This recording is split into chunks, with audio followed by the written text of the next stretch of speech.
بسم الله الرحمن الرحيم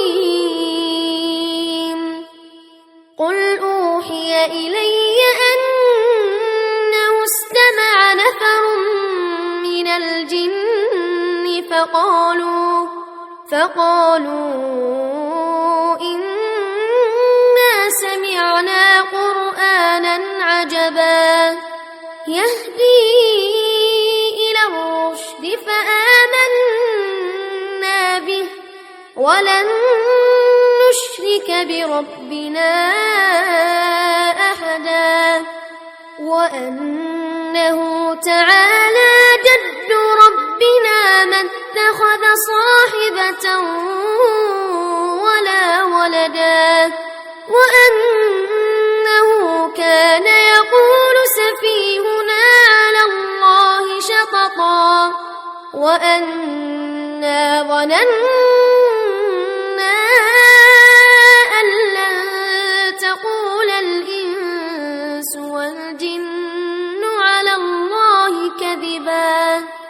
وأنه كان رجال من الإنس يعوذون برجال من الجن فزادوهم رهقا وأنهم ظنوا كما ظننتم أن لن يبعث الله أحدا وأنا لمسنا السماء فوجدناها ملئت حرسا شديدا وشهبا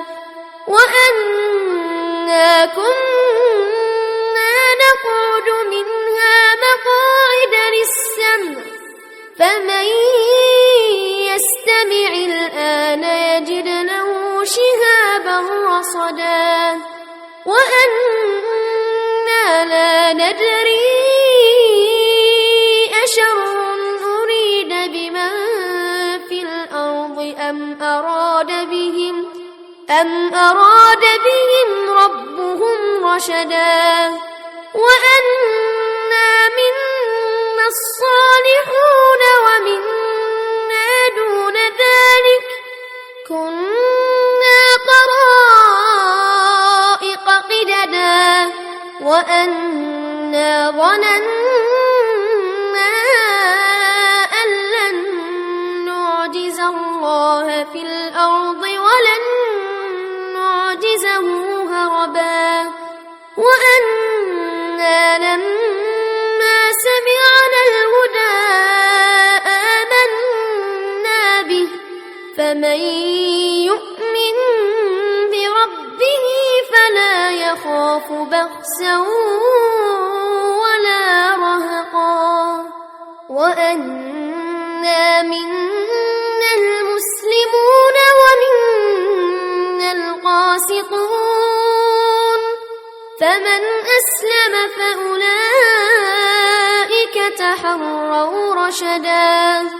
وأما القاسطون فكانوا لجهنم حطبا وأن لو استقاموا على الطريقة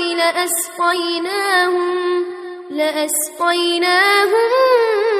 ماء غدقا لنفتنهم فيه ومن يعرض عن ذكر ربه يسلكه عذابا صعدا وأن المساجد لله فلا تدعوا مع الله أحدا وأنه لما قام عبد الله يدعوه كادوا يكونون عليه لبدا قل إنما أدعو ربي ولا أشرك به أحدا قل إني لا أملك لكم ضرا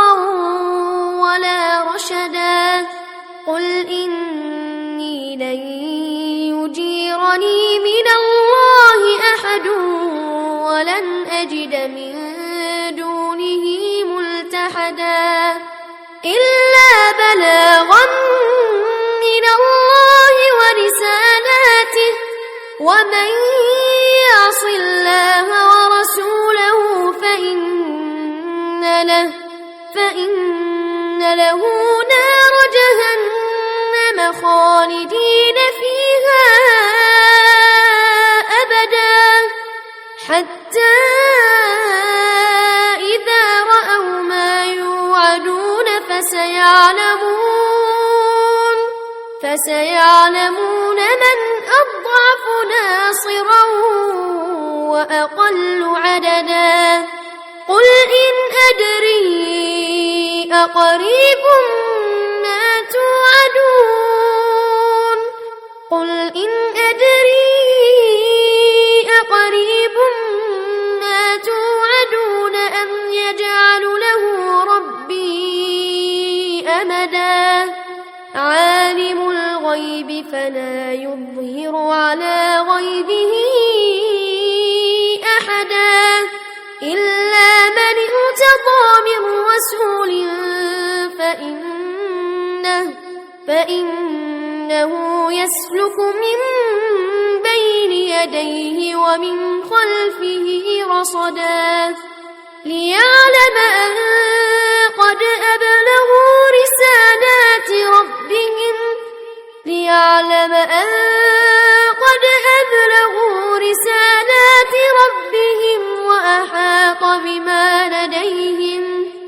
وأحاط بما لديهم وأحصى كل شيء عددا.